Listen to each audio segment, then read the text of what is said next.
Alors, on va faire encore une mise en abîme via les paradigmes très intéressante. Une expérience de pensée, c'est une histoire racontée de façon différente, mais c'est la même histoire.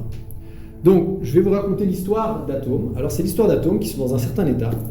Puis un événement qui arrive et leur état change. Il y a des électrons qui changent d'orbite, il y a la configuration des atomes qui change. Voilà. Ensuite, je vais vous raconter, cette histoire, elle est racontée de façon très brève, parce que je pourrais aussi m'étendre, mais ce serait un peu enquiquinant, on va dire, pas très intéressant. C'est l'histoire d'un cataclysme biologique absolu. Il y a des milliards de morts cellulaires, il y a une espèce de bouleversement d'un coup, c'est comme, je sais pas moi, un tremblement de terre, ou avec des milliards de cellules qui meurent. Ok ? Donc ça, c'est avec plein d'événements biochimiques qui se passent. Il y a un enfant qui se tape avec un marteau sur son doigt. D'accord ? En fait, c'est la même histoire, hein, juste ici. Il y a une âme qui est en train de regarder son incarnation, qui se dit « Ok, oulala, moi, vu d'ici, je vois toute sa vie, là, comme ça, hein, comme une espèce de fractal, comme ça, je vois tous les choix et potentiels. Et là, comme je le vois, il est dirigé vers une ligne du temps où, à 16 ans, il va se couper la main parce qu'il ne fait pas attention avec les outils. Qu'est-ce que je vais pouvoir faire ?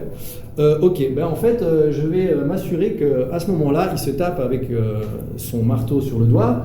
Il va apprendre la leçon, il va faire gaffe avec les outils, et à 16 ans, il va éviter de se couper la main, ce qui fait que là, ça ira mieux pour l'avenir.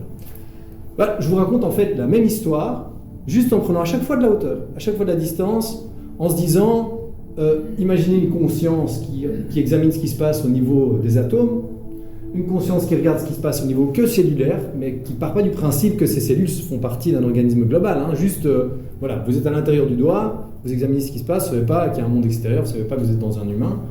Et puis, du point de vue d'humain, ça tout le monde connaît. Et puis ça, disons, ok, partons du principe qu'on n'est qu'une cellule dans quelque chose voilà, qui a son intelligence propre, un organisme global. Essayons de prendre de la hauteur et regarder les choses via ce prisme-là.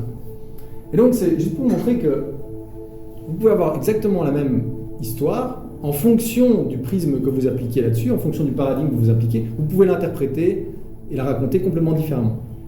Et aussi, les réactions que vous pouvez avoir par rapport à cette histoire changent complètement.